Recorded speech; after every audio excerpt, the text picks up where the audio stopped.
आदाब, नमस्कार। आप देख रहे हैं द मीडिया माइक। दोस्तों, हमारी मौजूदगी गांव चंदेरी में है।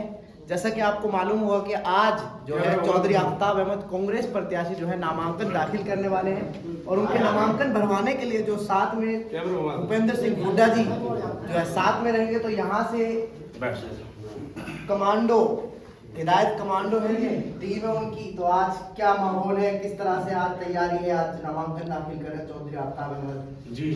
एक्चुअल में मैं बता दूं, मेरा गांव चंदेरी जो मेवात में सबसे वेल एजुकेटेड है और जो माहौल को समझ भी रहा है, परख भी रहा है।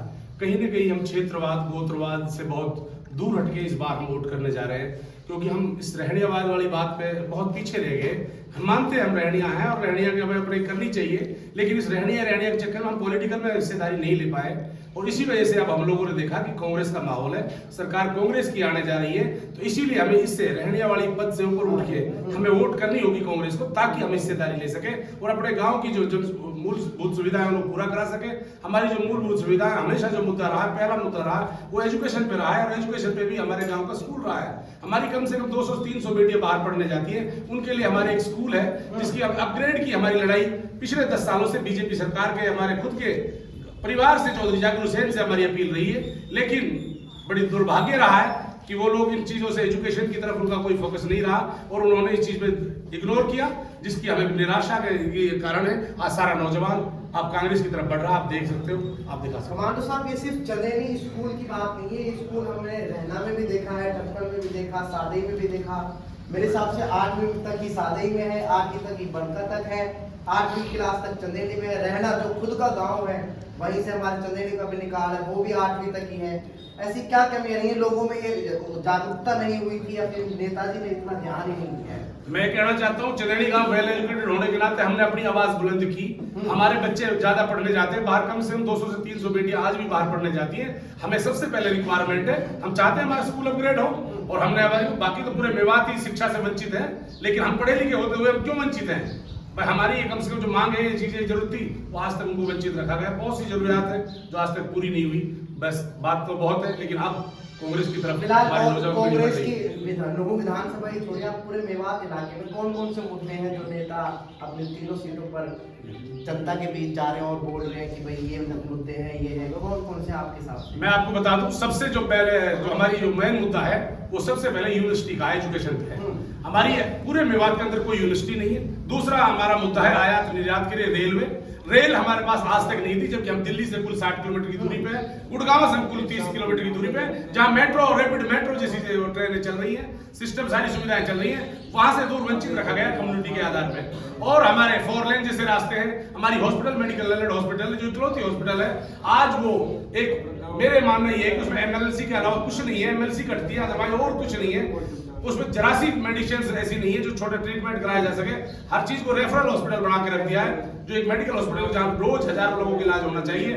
ये हमारी बहुत सी चीज, स्पोर्ट्स में हम लोग सबसे पीछे हो चुके हैं। आज तक हमारे डिस्ट्रिक्ट लेवल पर कोई बड़े ग्राउंड नहीं है, आज तक सिंथेटिक ग्राउंड हमारे पास नहीं है जो हमारे एथलीट तैयार हो सके। हर तरह से हमको पिछाड़ा गया। मुद्दे हमारे बहुत हैं, हमारे खास कर बड़े 4-5 मुद्दे हैं जिन पर हमें मेन काम करना है। यूनिवर्सिटी, 4 लेन, रेलवे, मेडिकल हॉस्पिटल और हमारे खेल ग्राउंड, खास कर चीजों को। एक आखिरी सवाल है कि आपने भी पहले ही जिक्र किया कि हम गोदपाल से ऊपर उठकर आ गए रहनिया है, और आप देखें तो फिरोजपुर जिला हल्का में भी ये गोदपाल है, पुल्हाना में भी है, जहाँ भी जाएंगे पूरे मेवात की सीटों पर ये चीजें हैं। तो पूरे इलाके में ये बदलाव आया है या फिर इस बार खासतौर से नूह की विधानसभा सीट से ही बदलाव देखने को मिल रहा है? पूरे इलाके में बदलाव आया है। पूरे इलाके के नौजवान पुष्ट हुए हैं। उन नौजवानों को स्पष्ट नजर आ रहा है कि उस नौजवान की जो आने वाला भविष्य, जो आने वाला मुस्तकबिल है, उसके लिए कुछ ना कुछ करना होगा। उसके करने के लिए आज पूरे नौजवानों ने सोचा कि 10 साल से जिस तरह हम वंचित रहे, आने वाले समय में कांग्रेस में पूरे नौजवानों ने विश्वास जताया और मुझे उम्मीद है इस बार ऐसा मौका है, हमें जाति से ऊपर उठकर, धर्म से ऊपर उठकर, गोत्रपाल से ऊपर उठकर कांग्रेस को वोट करनी होगी। एक एक वोट हाथ के पंजे में डालनी होगी, तभी हम विकास के हकदार होंगे। क्योंकि इस बार हमें आर पार की लड़ाई है, हमारी आर पार की कोशिशें हैं। हमें पूरा उम्मीद नहीं, यकीन है कांग्रेस सरकार आ रही है और मेवात की तरक्की होगी। हम ये भी कहते हैं कि यदि मेवात की तरक्की नहीं हुई, कांग्रेस सरकार बनी और फिर भी हम वंचित रहे, खुदा की कसम फिर हम गुलाम नहीं है, हम कोई भी रास्ता फिर इख्तियार कर सकते हैं। ये बातें आपने चौधरी आफ्ताब अहमद के पास जब गए थे पहली बार, पार्टी बदली, तो ये बातें रखी थी आपने, अपनी आश्वासन मिला है चीजों को जो आपके? बिल्कुल, हमने बिल्कुल आश्वासन रखा, हमारा मिला और हमने बातें रखी गांव में जाति पाति को चीज छोड़ के, आपस की गंदी राजनीति को छोड़ के हमें ऊपर उठकर वोट करनी होगी। चाहे किसी की पंचायत की राजनीति है, चाहे किसी दूसरे तरीका की राजनीति है, गांव गांव आपसी मतभेद है, हर चीज को बुला के आगे बढ़ना होगा। किसी भी हाल सूरत में आगे बढ़ना होगा और तभी जाके हम कांग्रेस को मजबूत कर अपने मेवात का विकास करा सकते हैं। और हमें उम्मीद है हर लीडर को ये समझ में आ गई, अब ये काम भी करेंगे, आगे विकास भी होगा। अब तक चाहे इनका कैसा भी माहौल रहा, उस चीज को ना देखते हुए फिलहाल भविष्य जो मुस्तकबिल है नजर आ रहा है, इस बार कांग्रेस में मेवात तरक्की करेगी। क्या कहेंगे आप? भूपेंद्र सिंह हुड्डा जी आ रहे हैं आज आफ्ताब के नामांकन के लिए, तो आफ्ताब के क्या कहना चाहेंगे पूरे समीकरण पे?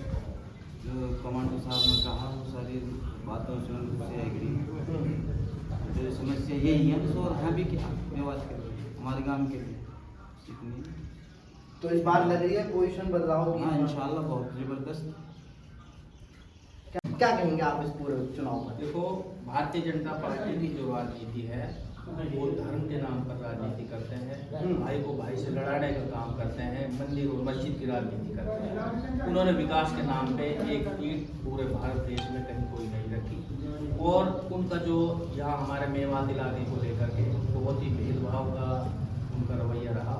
कोई विकास के नाम पे, चाहे हमारे 4 लाइन की बात रही, मेडिकल कॉलेज की जैसे इजाज भाई बता रहे थे, तो सभी मेडिकल कॉलेज आज हमारा सिर्फ एक बिल्डिंग खड़ी है, उसमें कोई डॉक्टर कोई किसी पेशेंट को नहीं देख रहे, कोई इलाज नहीं हो रहा। और 4 लाइन की बात रही, चाहे रोज वहाँ एक्सीडेंट हो रहे हैं, लोग मर रहे हैं, आज तक उस 4 लाइन को उन्होंने अपना कोई पूरा करने का काम नहीं किया। और नेता 36 बिरादरी का नेता वो होता है जिसको 36 बिरादरी माने। आज चौधरी आफ्ताब अहमद को पूरी 36 बिरादरी ने अपना नेता मान लिया है और आज वो 36 बिरादरी के पूरी के नेता हैं और 36 बिरादरी के लिए काम कर रहे हैं। और जिसको जो काम नहीं करेगा, आज की जनता पढ़ी लिखी है, बहुत समझदार है, उस नेता को नकार दे। और चाहे स्कूल का मामला रहा हो, टक्कड़ गांव का जो स्कूल था वो संघर्षों से, लड़ाइयों से, धरना प्रदर्शनों से, और गांव के लोगों ने वहाँ अपनी धरना प्रदर्शन देखो, उसमें भी आफ्ताब अहमद की भूमिका रही है। वहाँ भी आफ्ताब अहमद गए, उनकी विधानसभा में भी आवाज उठाई और आगे भी आवाज उठाई, जब जाके वो अपग्रेड हुआ। और हमारा गांव का स्कूल हमने, हिदायत भाई ने पूरे गांव ने इकट्ठे होकर के जाके हुसैन से कहा बेटियों के स्कूल के लिए भी कहा था, तो उन्होंने उस बात को सुनने की बजाय बिल्कुल सिरे से नकार दिया और बिल्कुल उन्होंने सभी लोगों को क्लियर मना कर दिया कि कोई अपग्रेड नहीं होगा। उन्होंने शिक्षा की तरफ कोई ध्यान नहीं दिया। तो यही कारण है जो आज हमारा मेवात इलाका पिछड़ा हुआ है। अब हमारे युवा सब जागरूक हो चुके हैं, सब जाग चुके हैं, अपने हक की आवाज उठाने के लिए सब आगे आ चुके हैं और अपना हक लेना जानते हैं। तो ऐसा नहीं है कि अब किसी नेता के पीछे कोई वो है, हमारा मेवात का युवा अपना हक लेना जानता है। क्या नाम है? शकील अहमद जी, क्या वजह रही है कि मेवात इतना पिछड़ा हुआ है? आप कागजी तौर पर भी देखें, यहाँ में नहीं बल्कि पूरे हिंदुस्तान में देखेंगे तो पिछड़ा इलाका है, चाहे वो शिक्षा के क्षेत्र में हो, चाहे स्वास्थ्य के क्षेत्र में हो, किसी भी क्षेत्र में चले जाए आप। क्या वजह रही है? आवाम की जागरूकता की कमी रही है या फिर नेताओं में कमी रही है? असल में जी सबसे पहले तो रही है जी हमारी अकल की कमी। क्योंकि हमने हर बार जो भी वोट दिए ना, विपक्ष में भी लोग, मतलब हम यहाँ से जो मेन चीज़ है वो ये है कि हम पार्टी से नहीं जुड़े हुए जी, हम जुड़े हुए यहाँ के नेताओं से। अगर हमारे नेता जिस पार्टी में है उसी के पीछे भाग चुके हैं। हम ये नहीं देखते कि पार्टी कौन सी सरकार आने वाली है, कौन सी नहीं, क्योंकि काम करेगी सरकार। आपके लोग जागरूक हो चुके हैं और उनको पूरे हरियाणा में ये चीज़ है कि भाई आपके कांग्रेस सरकार भारी बहुमत से आ रही है और लोग भी जागरूक हुए हैं। यहाँ के हमारा गांव जैसे भी चौधरी जाकिर हुसैन का था, यहाँ भी अब के बहुत भारी मत से तो लोग जागरूक होना बहुत जरूरी है। और दूसरी बात, हमारे जो नेता हैं उनकी बहुत सारी कमी रही है। अब जैसे पिछली बार विधायक आफ्ताब थे, तीनों विधायक कांग्रेस रहे, सत्ता में नहीं थे, विपक्ष में रहे थे, क्या कर पाएंगे? लेकिन अब के लोग जागरूक हो चुके हैं। और मैं तो हर एक इंसान से, वोटरों से यही कहूँगा कि नेताओं को मत देखो, बस ये देखो कि सरकार कौन सी आ रही है, उसके हिसाब से आप वोट करो। कांग्रेस सरकार आ रही है, आप चौधरी आफ्ताब अहमद को वोट दें और एक बेहतरीन वोटों से जिता के उसको आगे भेजें, मेवात की भलाई हो सके, मेवात के लिए कुछ काम हो सके। और हम तो ये कहेंगे कि आपके आफ्ताब को देख रहे हैं, हम भी अब पहली बार आफ्ताब को वोट दे रहे हैं और हर लोग मतलब मोस्टली बहुत सारे ऐसे हैं जो के बदल रहे हैं चौधरी जाकिर हुसैन से। उम्मीद आ रही है आपको एक बार? उम्मीद तो पूरी है जी। हाँ। उम्मीद की तो बात ही खत्म है। उम्मीद तो 101% कांग्रेस सरकार बने, आफ्ताब भारी मतों से विजय बन रहे हैं। लेकिन ये है कि हम आफ्ताब को देख रहे हैं और लोग जो जागरूक हुए नहीं लोग, ये बहुत अच्छी बात है। लोगों को जागरूक होना, हर एक वोटर को जागरूक होना बहुत जरूरी है। आफ्ताब को देखो, अगर आफ्ताब काम नहीं करते हैं तो फिर आफ्ताब को भी इसी तरीके से बदलो। जरूर नहीं है कि आफ्ताब भी हर बार ये विधायक रहे। हर इंसान को देखो, बदल के देखो, जागरूक। ये भी तो पार्टी बदलते हैं हर बार, हम वोटर भी तो बदल सकते हैं। तो मैं तो यही कहूंगा कि चौधरी आफ्ताब हैं, भारी मतों से विजय हो रहे हैं, उनको वोट दें। जब सरकार रहेगी हमारे पक्ष में, विधायक रहेंगे तो काम भी होगा। अच्छा, ये एक बहाना नहीं हो जाता है कि भाई विपक्ष में नेता रहे हैं, आप चौधरी जाकिर हुसैन के आदमियों से पूछते तो कहते हैं कि हमारे नेता विधायक नहीं है, आफ्ताब के कहते हैं हम विपक्ष में हैं। क्या विपक्ष में रहकर कामकाज नहीं हो सकते हैं? आपको नहीं लगता है विपक्ष तो लोकतंत्र की खूबसूरती है? विपक्ष में काम हो सकता है, लेकिन जो जाकिर है उस पर कम ओहदे नहीं है इस बार विपक्ष में भी। वक्फ बोर्ड के अध्यक्ष भी हैं और अल्पसंख्यक इंडिया के ऑल उपाध्यक्ष हैं अल्पसंख्यक के, उसके पास भी बहुत बड़े ओहदे हैं, विधायक से भी ज़्यादा बड़े। अगर वो चाहता तो अपने यहाँ पे जो भी हमारी जो स्कूल की जो भी दिक्कत थी, जो भी परेशानी थी, वो उसका सोल्यूशन निकाल सकते थे। बट उसका क्या है, वो पहले बोल देते हैं कि मुझे एक एप्लीकेशन लिख के दे दो। एप्लीकेशन लिख के दे दो तो कोई कहता है कि सर आप तो इतना चलती है कि आप तो एक हाँ कर दो, आपकी एप्लीकेशन किया जाए। मतलब चाहती नहीं है करने की, चाहती नहीं है, एप्लीकेशन बोल के नहीं, वो टाल मटोल करके नहीं काम को टाल देता है। मर रही वहाँ को रोटी दी। तो हिदायत खान जी इस बार बदलाव की और कांग्रेस की, क्या इस बार जनता भी सोच रही है? आप लोग सोच रहे हैं? भाई हिदायत खान यही इमारत बदला जब वो कुछ कराई ना। हाँ अब यानी 1 महीना तक खाना दिया हूँ, जो वैसे मरीज है उनको भी और डॉक्टरों को भी। होटल तो बंद कर दिए सब सरकार ने, तो अब ये थोड़ी कमी रही है सरकार की।